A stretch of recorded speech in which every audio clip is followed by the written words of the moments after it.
We'd like to welcome everyone to our work session. Today is Tuesday, February 27th, and we are excited, first thing, to introduce our new HR director. And so I'll turn the time over to you, Gary, to do that.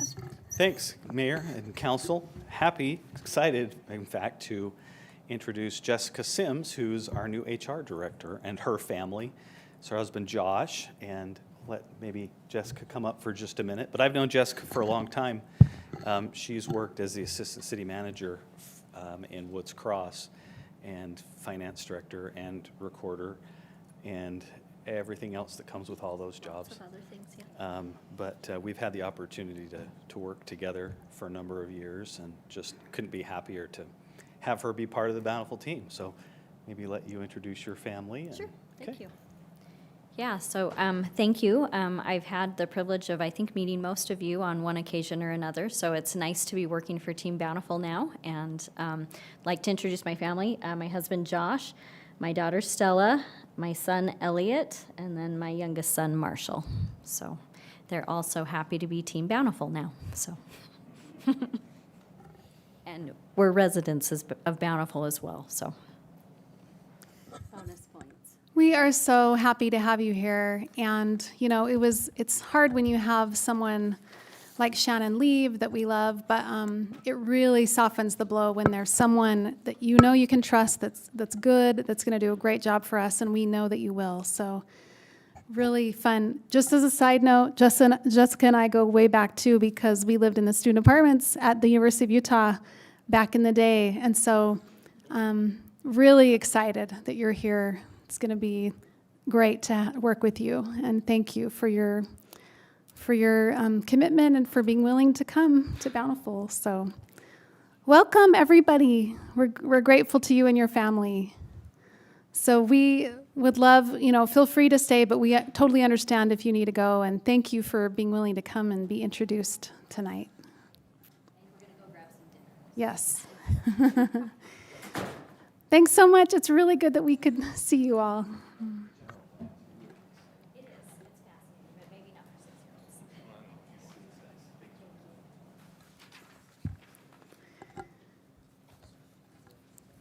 6-year-olds. Thanks, Jessica. We are excited tonight to continue our discussion about the general plan on land use, and so we'll turn the time over to our planner, Mr. Astorga. Thank you, Francisco Astorga here with Amber Corbridge with the planning department, and we're continuing on our conversation about whether or not multi-unit housing is appropriate throughout the single-family zone. As a way of introduction, we provided about a 30-minute session on this 2 weeks ago on February 13th, and this is where we would like to try to find consensus with the council, if possible. As we move on to this discussion, we want to briefly go over how we got here and why we're doing this. What you have on your screens here is the copy of the 2009 Comprehensive General Plan, which was done in-house. And the challenge that we've had with this future land use map is that it simply did not address residential areas at all. And that's why we got here. That's one of the very many reasons as to why we started the Comprehensive General Plan update, as it provided no policy or guiding principle whatsoever. Based on that, we feel that we need to make you aware that a policy is important, in that whether we accept some of these residential housing types, whether we don't, the ultimate goal here is to have an actual policy. And if we happen to have a policy in a specific area or neighborhood which is stay the same, that's completely fine. That is a policy where we could simply provide that expectation to a future property owner or a future developer or anyone that is trying to find out information. So I think that what we need to remember at the end of the day is a policy of some sort will always be better than having no policy. Is it possible, Mr. Astorga, that the lack of a policy is the policy? That could be an interpretation. Thank you.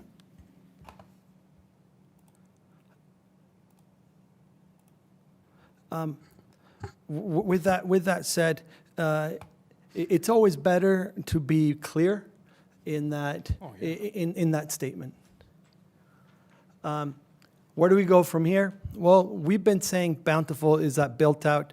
I've been saying that for quite some time. I was somewhat of an intern here back in 2006, 2007, and I've been around. Obviously, you've been here a lot longer than I have, but we've been saying that for quite some time. And the only reason that I put that on here simply is that we are not planting subdivisions left and right like some of our friends are throughout the valley.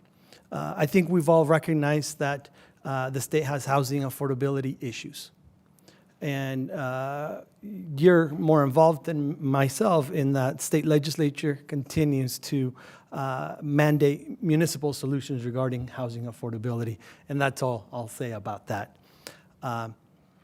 So the question is, do we have an opportunity to accommodate or to allow scale-appropriate residential housing types other than single-family dwellings throughout the city, more specifically in the single-family dwelling, in the single-family zone? This text is not showing up. Oh, it had an effect. I didn't know. As a result of the work that that has been provided by our consultant regarding the comprehensive general plan, with the assistance of the steering committee and many other outreach events, we really think it's appropriate to have a future land use map that has guiding principles and policies regarding all of future land uses. And as a result of that, throughout the comments that we received and throughout some of the sessions that the steering committee has had, the comments have been are somewhat reflected on this exhibit, which is to see if the city would be willing to accommodate some other uses other than single-family uses, single-family dwellings throughout the single-family zones. And this is just a quick exhibit to show you how that could look like. And the key term has always been to be scale appropriate. As we started reviewing the comprehensive general plan, we started with the land use component. I believe, I want to say January 23rd. I could be off on that date. In that we took a look at the Foothill residential area. That's the area above Bountiful Boulevard. And council assisted in wordsmithing that section, and we've got that taken care of. And then we started looking at the neighborhood residential area, which is approximately the area between the area below Bountiful Boulevard and above Orchard Drive. And then the next area, coined or named the neighborhood mixed residential area, is below Orchard Drive, just to give you a comparison here. So moving forward with the section of the general plan, we spent some time, we took care of the Foothill residential area, and then we took care of wordsmithing the left side. That's the neighborhood residential area. And this is after the consultant provided it to us, and then you have not provided the edits on the neighborhood mixed residential. But we did wanted to have this exhibit side by side to see if we can see how it compares. Again, the neighborhood residential is from Bountiful Boulevard down to Orchard Drive. And then the neighborhood mixed residential is Orchard Drive down to the remaining part of the city. And also based on comments that we received from council, is that we really have somewhat of a dividing line at Orchard Drive, which coincides with the work that the consultant has been completing in the separation of these two areas, in that the neighborhood mixed residential tends to be a little bit more intensive than the neighborhood residential area. So the exercise that we want to have is going over each residential housing typology one by one. These are, some of them are the very same pictures that, or sites that we showed you 2 weeks ago. And we would like you to provide direction, if you feel comfortable in saying this type of housing typology, you'd feel comfortable fitting in area below Orchard or above Orchard. And for simplicity, it might be simply to identify them as above or below Orchard. And that's the exercise we would like to have, and we would like to go from there. As a quick exercise, we didn't update this picture. It's just a typical single-family dwelling. It's being proposed that it remains the same within both areas. Do we have consensus in that? Are you specifying this one also has an ADU? Yeah, we didn't feel that we needed to spend much time finding the Bountiful single family. This is just for example purposes. This one happens to have an ADU, but it could be just a separate garage, detached garage. We don't want to dwell too much on the ADU component. Francisco, I'm sorry, just to can clarify, we're talking about, the typology we're talking about Correct. is the, Single family. yeah. So in other Single words- family within the neighborhood, So what we're asking council is, yeah.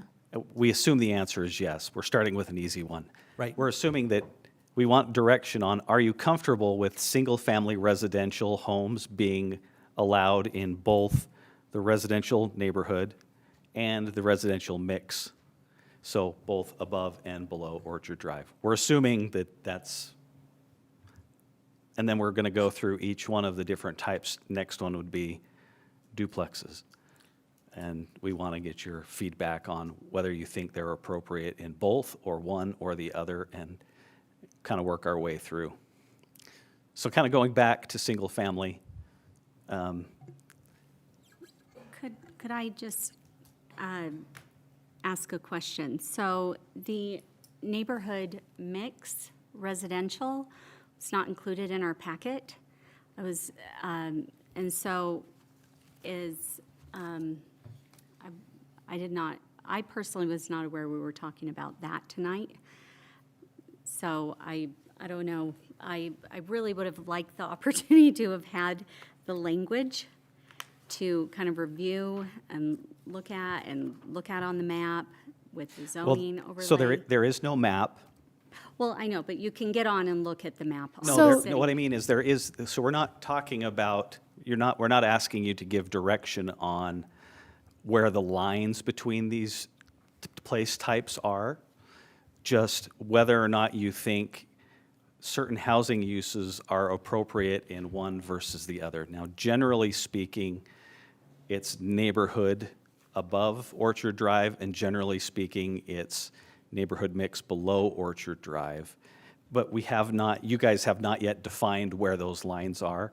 We're just trying to move the conversation forward by saying, by trying to get direction from you all about what kinds of intensity of housing uses do you want in each of those place types? So just though to reiterate, because in the packet we were mostly, the packet mostly talked about neighborhood residential. That's kind of the focus for tonight, right? But the point, but although the point is that we talked about this a little bit before the meeting. We're sorry we don't have that one in front of you. But it's either we can talk about them together, or we go through the exact same exercise again when we get to neighborhood mixed use. The only difference between the two is essentially what kinds of housing uses are in both. Right. So I'm comfortable with single-family housing continuing in our neighborhood residential and our neighborhood mixed residential areas. Me too. As am I, but I also am a little bit concerned, I guess, about how Orchard Drive has been selected as the line of demarcation because there are neighborhoods that are west of Orchard Drive that are single-family detached. There's also lots of multiple housing typologies that are east of Orchard Drive, so, So again, just for the benefit of the conversation, we are not saying that the line is Orchard Drive. That is a decision that you guys have to make in the future.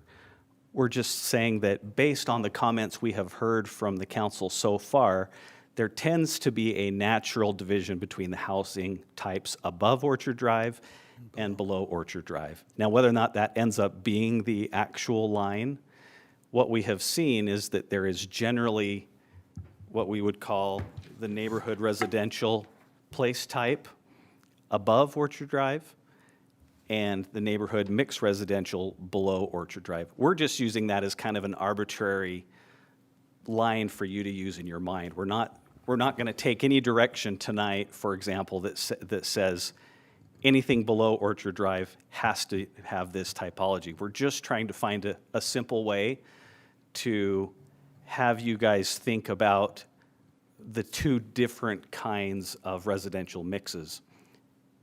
Because we suspect, based on your input up to this point, that you see residential neighborhoods in two different ways. There are those that are appropriate for almost entirely single-family residential, and then there's neighborhoods or zones that are more appropriate for higher intensity uses that might include duplexes, townhomes, triplexes. But we're not asking you tonight to say it's purely above or below. I don't know if that helps. could I just ask a clarifying question from Francisco? When you started, I just want to clarify, were you indicating that the language we have in front of us on neighborhood residential, and it would be so awesome if it's possible to get copies of the neighborhood mixed residential paper. I would love to have that if it's possible. We could just run 6 copies of Amber, that. could you run and print some copies? I just wanted to clarify, were you indicating that the language that is here, Francisco, is reflective of public input and the steering committee's input? Not public input. We haven't started that Okay, process. so but the language is reflective of the steering committee's input. Yes, I'm trying to remember when was the last time that the steering committee met. It reflects the theme and the guiding principles of the steering committee. I don't believe that the steering committee has seen it in its final form. Okay, thanks. Yeah. So if we're going around the horn, I'm okay with the single-family house that you showed, the nice blue one, craftsman style, in above Orchard and below Orchard. And our intent is not to come up with a style or this is So I just a insist that they all be blue craftsman, below and above Orchard, One story. Francisco. No red, no navy, yeah, this color blue. I see it more as a teal. So I think we have consensus in that. So we're going to move on to the next one. And I have several exhibits here. This is a Bountiful duplex. We provided this one, and we had additional information last time. This is a duplex from Daybreak, just from their website. It's a duplex. This one's a Bountiful duplex. It's on 200 West. This one's a side or rear loaded duplex, again from Daybreak. Francisco, is that Eric Beard project that's one back, was that a PUD when it was submitted and approved? Do you know? Eric Beard, we're talking about the 19 units on Main. The dark units, there's two duplexes, or duplexes across across a driveway from each other by Viewmont. Do Yeah, you know if that was a PUD? that was a PUD. This is a total of 8 units. Thanks. Oh, yeah, 2222. Yeah, you're right. Correct. So that's our question. Where do you feel comfortable having these duplexes? Neighborhood mix. Agree. Low Orchard. Low Orchard. So we have 3 below Orchard. The only caveat, which is it's a natural one, is I just completely spent hours on Zillow and other things to get familiar and driving around. On main corridors, when we talk about where UTA public transit goes, there's that east side of Orchard Drive. There's already a natural landscape of multi-use or multifamily just along that, but the deeper you go into that residential neighborhood, it goes strongly into single family. This unit here is east of Orchard currently, I believe. Yeah, we'll definitely find duplexes east of Orchard Drive currently.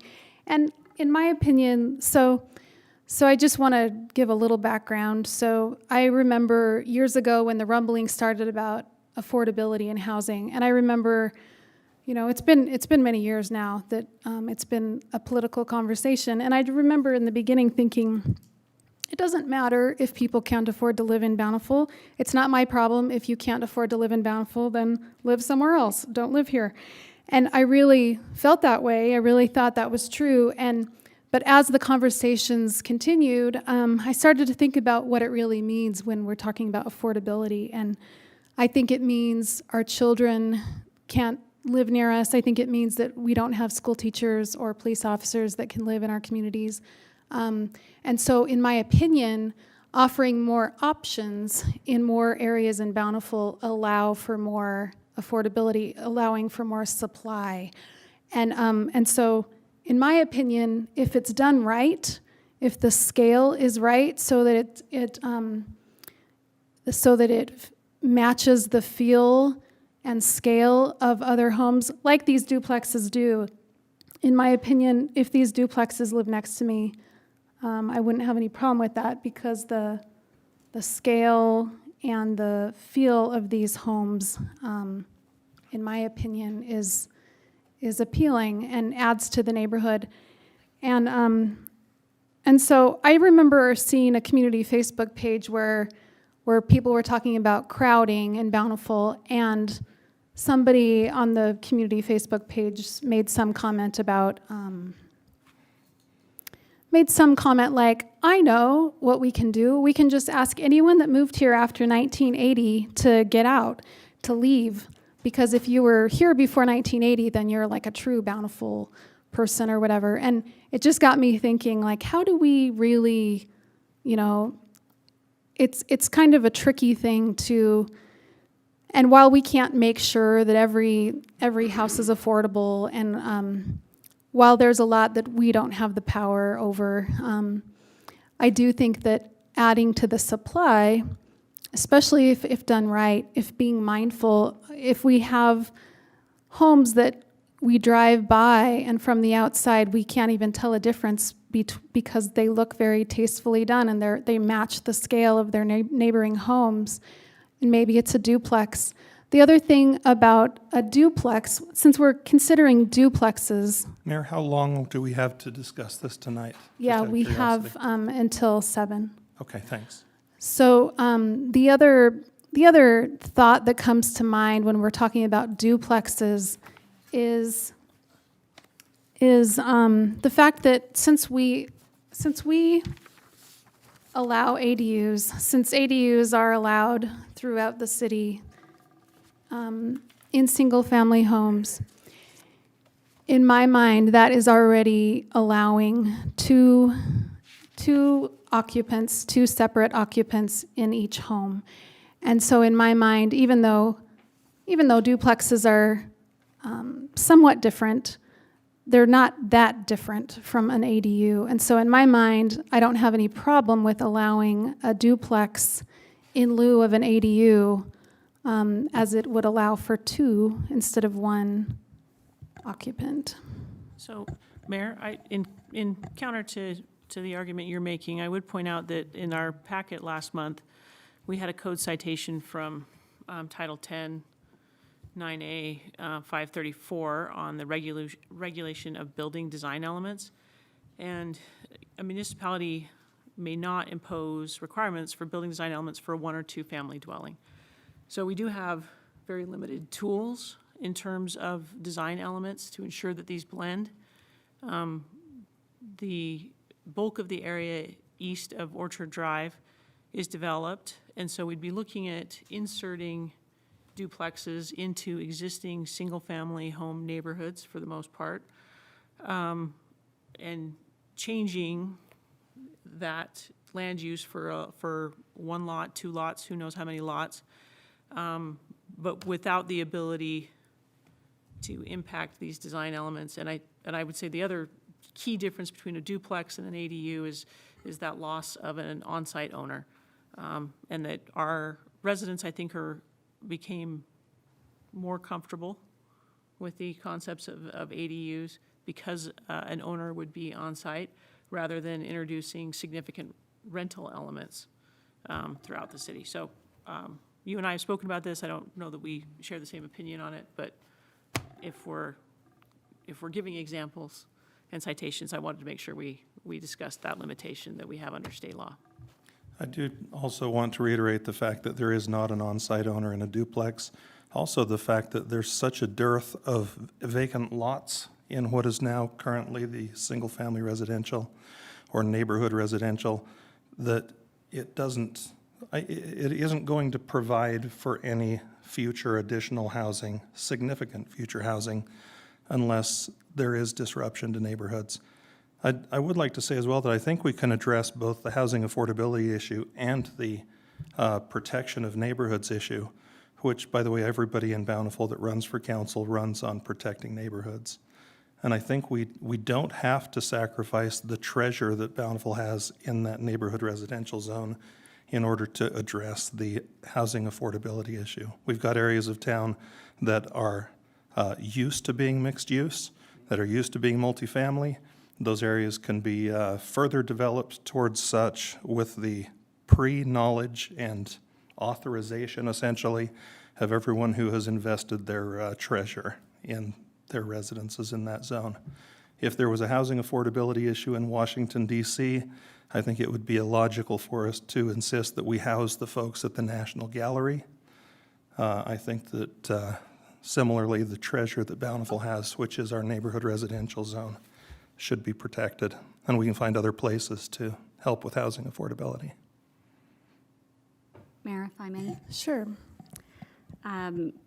With all due respect to everything that's been said so far, I actually support the policy of allowing duplexes in the residential neighborhood zone, or whatever we're calling the neighborhood residential. As already has been pointed out, many neighborhoods from the foothills, the very top of the foothills, all the way down to the freeway remain primarily residential, but some are more dense with different diverse housing types. But even up in our, foothills, we have condominiums and multifamily housing. And what it seems to me is the sky hasn't fallen. Housing prices have not plummeted. And while over the last few years, lots of multifamily housing projects that will be apartments have been approved by the city, duplexes can offer a bridge from renting to homeownership and allow people that gold standard of the American dream. As we know, this came out from the Gardner Policy Institute, only 15% of Utah renter households can purchase a moderately priced home, and that they're calling that between $300,000 and $400,000. In Bountiful, the median home price as of December was $540,000. And it's true, Richard, we only have infill mostly here in Bountiful.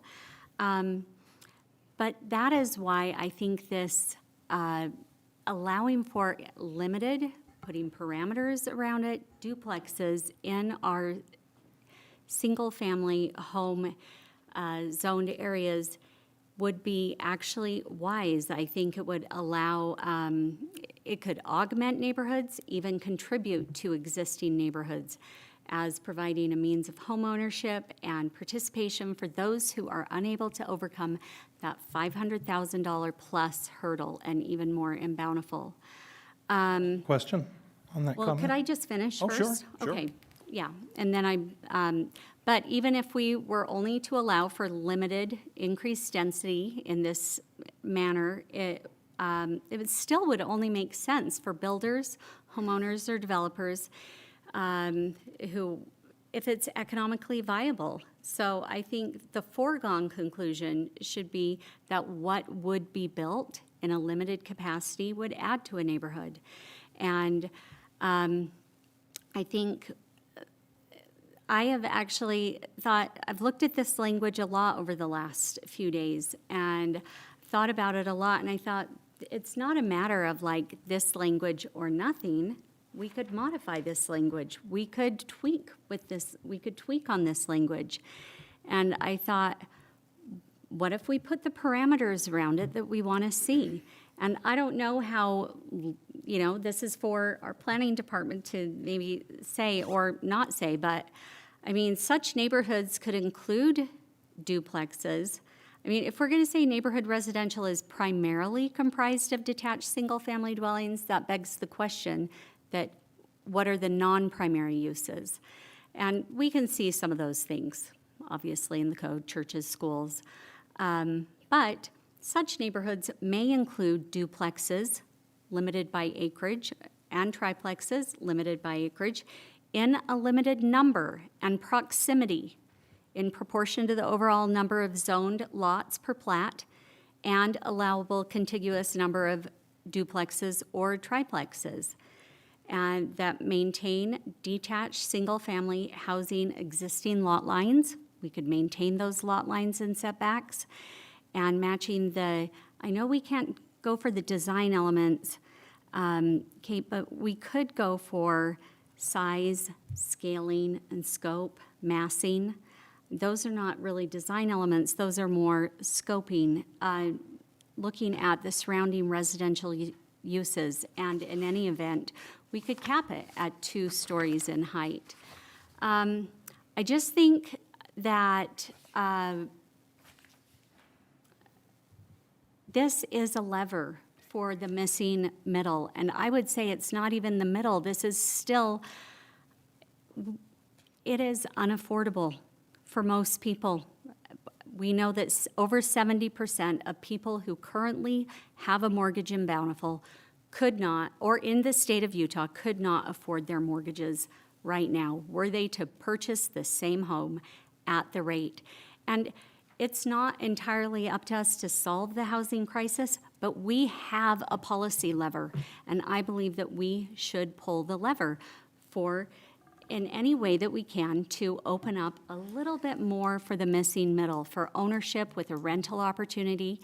And I think even right now, nothing stops my next door neighbors from renting their homes. They could rent their homes.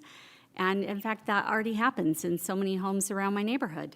And again, sky's not falling. I remember it wasn't recently, but in the last few months, we asked our chief from the dais when we were talking about some of these issues, do we see more crime where there's higher density? And he said, only in proportion to the number of people. It's not that because we have higher density, there's an exponential increase in crime or anything like that. I think again, like I said, I think it can provide opportunities for neighborhoods to be augmented and improved, and especially if we really put parameters around what is allowed and how many and the scope. And just, I don't know, I have one final little point. I think this was it. Richard, you mentioned this. What do we all say on the campaign trail? Well, I remember sitting on this dais during the campaign, during a debate, and I said at that time, I want Bountiful to be a place where the nurses who work at Lakeview, our police officers, our teachers have a fighting chance to live in our town because we rely on them and we depend on them. And I think we're often confronted with these competing narratives: preserve and protect Bountiful, and 2, I want my kids to live here. And I'm going to tell you what I hear when I hear preserve and protect Bountiful. I don't think it means necessarily that you're going to have 1 or 2 duplexes on a block and the sky is going to fall. And I'm not saying any of you are saying that, or that we can handpick our neighbors, or that we can say we'll never have change. I think what preserving and protecting Bountiful is it's just, it's like I'm looking out here as I see Charles. It's clean, orderly streets that are well lit. I look at Tyson and I think people expect us to have, finances that are in order, that they can look up and know that the money that they're paying in taxes is being spent responsibly. And I look at the chief and they want community policing that they can trust, and a responsive power company, and reliable water, and safe, plentiful parks, and community activities, and all of those things. To me, those are the things that make Bountiful the community that it is. That's what binds people together. That's what draws people back. I don't think having some duplexes that offer a little more opportunity to get into the housing market, that allow people to prosper and thrive, is necessarily what people are talking about.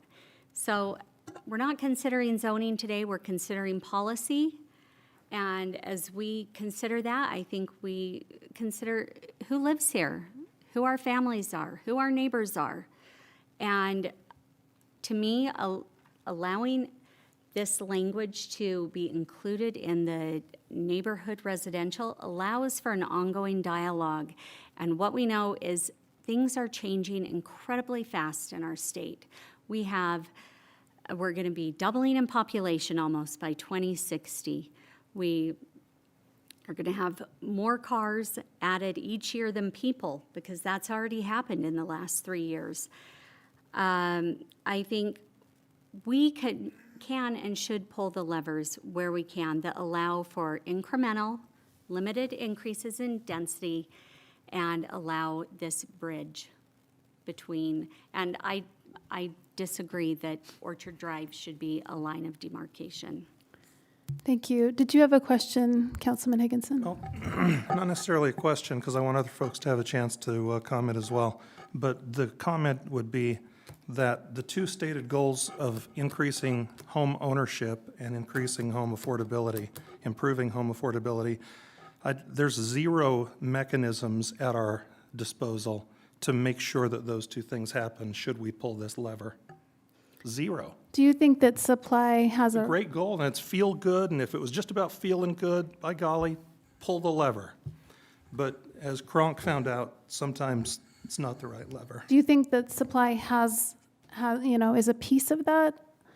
Oh, absolutely. Having more supply? And like I say, we've got plenty of areas around town where folks have purchased homes that are not only comfortable with, but expecting that they're going to be higher density, more multifamily around them, more mixed use around them, et cetera. What do you think is wrong with a duplex? The ownership component. So if it was owner occupied on one side, you would that? Already have that, as you said, Right, with ADUs. right. So if it was a duplex instead of an ADU and it was owner occupied, you would have no problem with that? It depends on if it would allow other unregulated duplexes into the same neighborhood. The key provision of an ADU is that it maintains the look and feel of a single-family home. Yeah. That is one key difference from a duplex. The second key difference is its owner-occupied requirement. And I think those are very important distinctions. You can achieve a lot of duplex-like features, including the ability for someone to have a renter that helps them afford a home they might not otherwise be able to afford, but you keep you keep an owner-occupied element, and you keep a neighborhood feeling like what the rest of the neighborhood bought into when they bought expecting a certain type of zoning. I think that owner occupied is unique because I remember sitting in the city council when you had as I was listening to the neighbors complain about the short-term rental that was on 800 East. And the evolution the city went through in adjusting policy to try to regulate or get somewhat control of someone living out of the country, owning a house and leaving it open for renters with no hearsay or even knowledge of who was renting the home, and the neighbors complaining about the parking, the noise, the lack of ordinance regulation there, that I think it evolved to them changing the deeded owner to someone that's living in the house. So Yeah. it was important enough in short-term rental that the city evolved to owner occupancy to protect the neighborhood, and I think that goes with what Councilman Higginson and Councilwoman. It makes Fitch sense. said. And people that say rent out their whole house and someone is living there, Usually it's a close family member or someone that they know that they're renting out a whole house. even if it's not, if it's a stranger and they're renting it to a stranger, then that person that now lives in that home is still invested in the community, and that their kids are still going to the school, and they're still, they're still part of the community, so, I have a couple of questions. yes. And this might be for our city attorney, it might be for our planner. I'm not sure what's best. I think Councilman Bradshaw made a wonderful point that has always concerned me, is our ability to regulate design. So kind of to drill into that, I just want to understand, can we still regulate parking? Okay. Yes, How about building heights? yes, Not materials, not porches. Size, scale? setback, yes. Scale is a different word, tough to define. Okay. Okay. What about PUD versus a rental? Like, I like what Councilman Higginson mentioned earlier with the example that we saw, that it was a PUD. I think that's a good component, and what that reflects to me is ownership. Typically, not required, just like a single family is not required to be owner-occupied.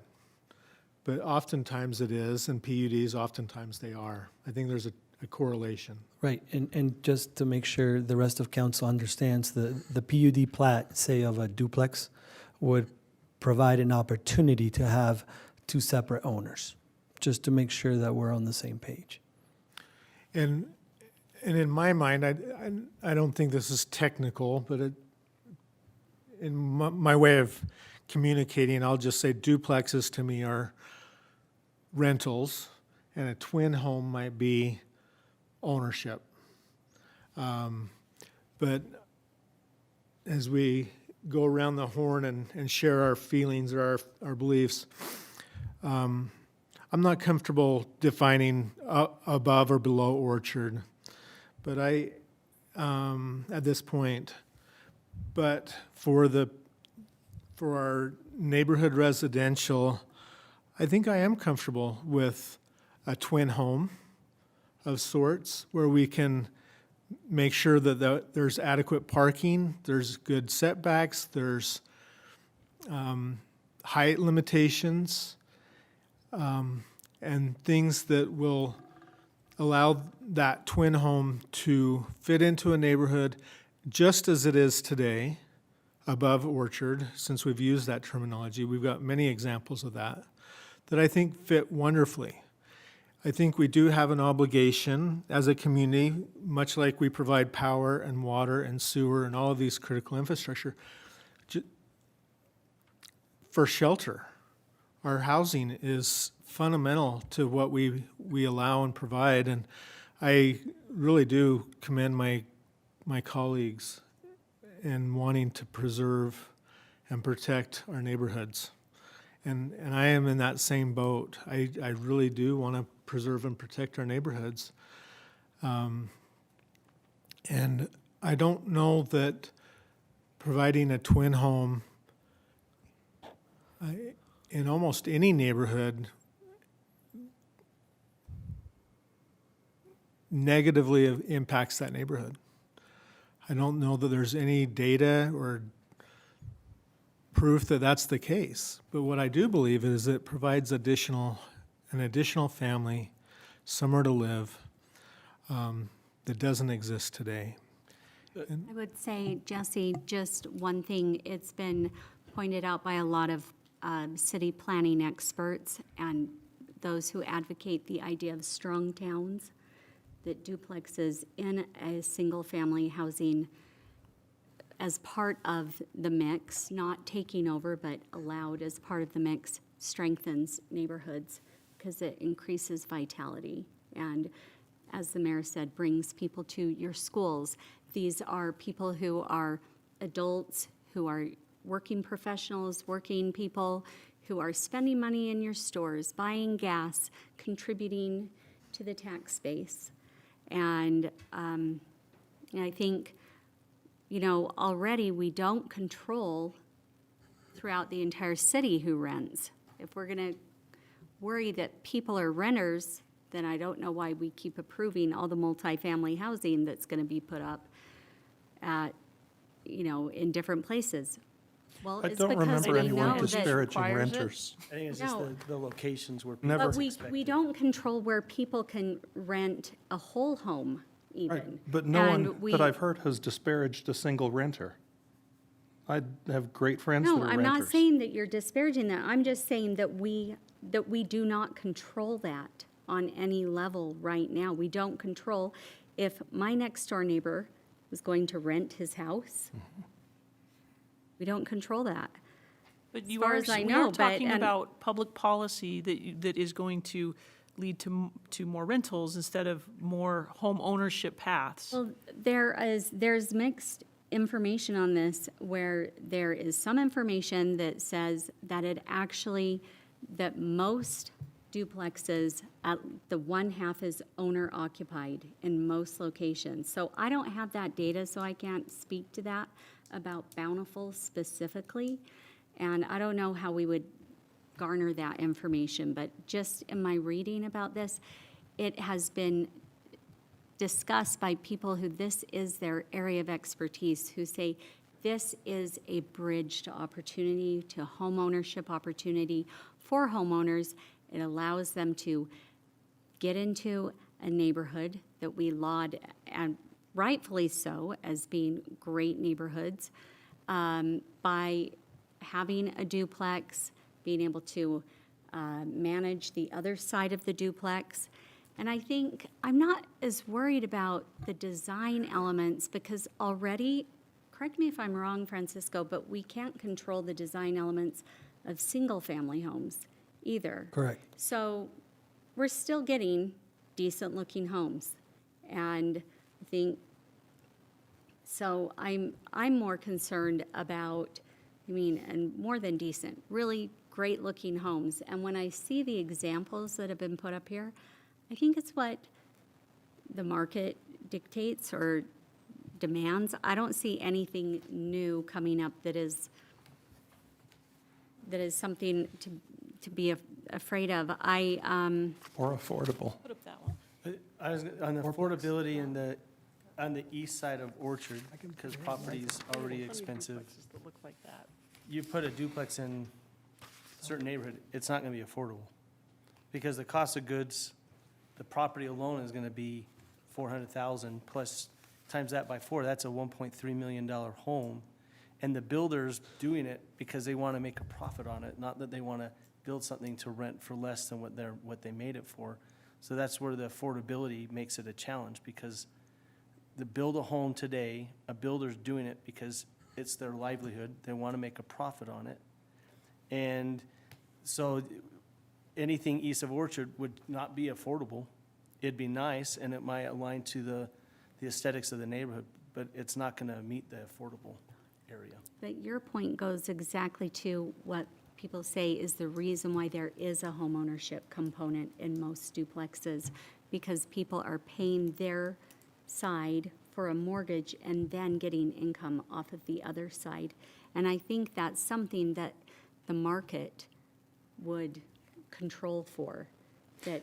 That's, That be an ADU. If they wanted to do that, they could do that right now with an ADU.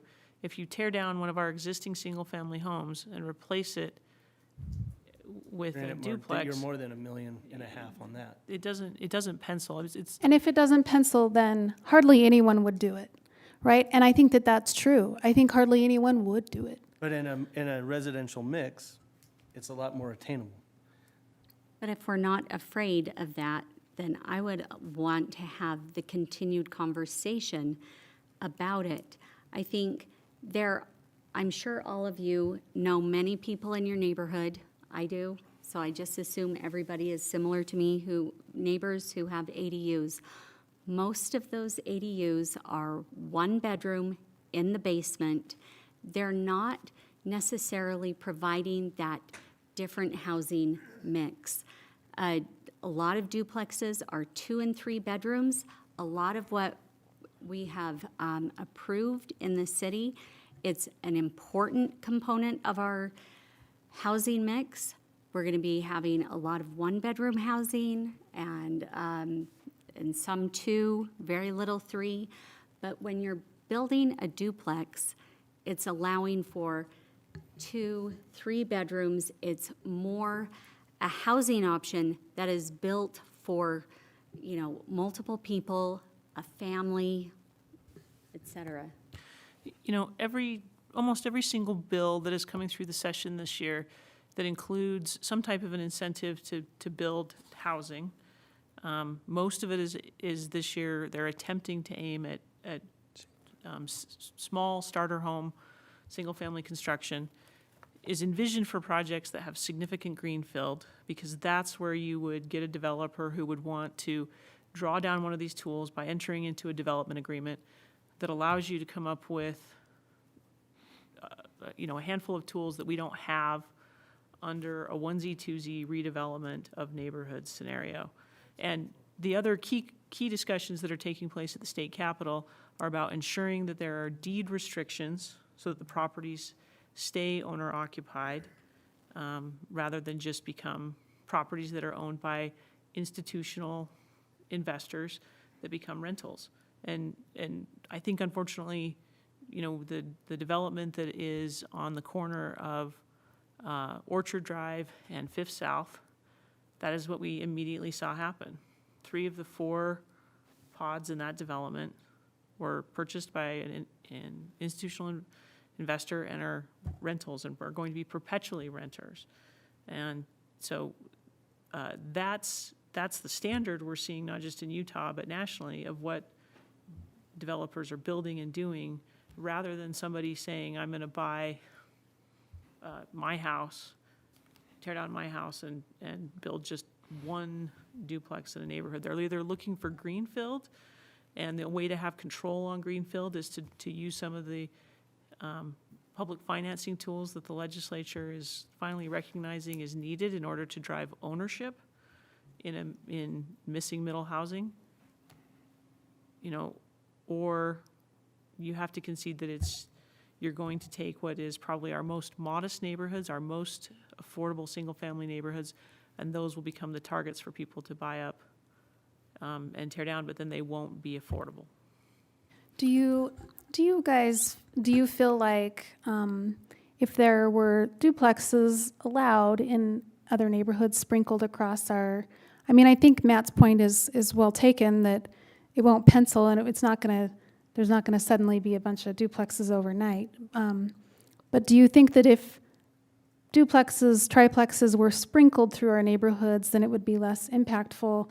Because really, it is primarily single family. We're a built-out city, Mayor, so how do we sprinkle them without causing disruption across the entire city? I mean, we're not Greenfield, so there's not an opportunity for someone to see a neighborhood developing and say, okay, I would be buying next to a triplex. Instead, they may have been there for 5, 10, 20, 50 years, and all of a sudden, then we're sprinkling in multifamily housing next to them. And some of the duplexes and triplexes that exist today in some of these neighborhoods were built at a time when it was, the word affordable was affordable. People took advantage of that lot and did that. I think the other part too, when you look at this mild density, is putting it in areas that doesn't contribute to traffic. So if you put it, if a lot of duplexes or multifamily units were up in the neighborhood, you're immediately adding to traffic, because for them to get to the grocery store, they're gonna have to drive everywhere. But where you have a mixed-use residential where it's close to amenities, then you have people that have the ability to take advantage of, some of them may not be able to afford a car.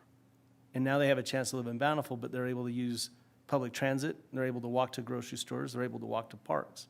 But if you put it too far in any of these single-family neighborhoods, they're not, no one, that's not an option for them now, because they won't have a car to use those type of amenities. I So, just want to, if I could, Mayor, just Yeah, sure. really quick, point out the obvious, that so far we've taken more than 55 minutes and only agreed that single-family homes can exist in those two zones. So I don't know if there's a way for us to briskly move through voting on the other proposed housing types, or if the discussion will be as robust for the other proposals. So thank you. Yeah. So as we, Jesse, the housing type that you were mentioning, a twin home, is that something that the council would want to consider as we're considering options like a duplex of what you're comfortable with in this neighborhood residential zone? if there's a way to mandate home ownership for the residents there, maybe.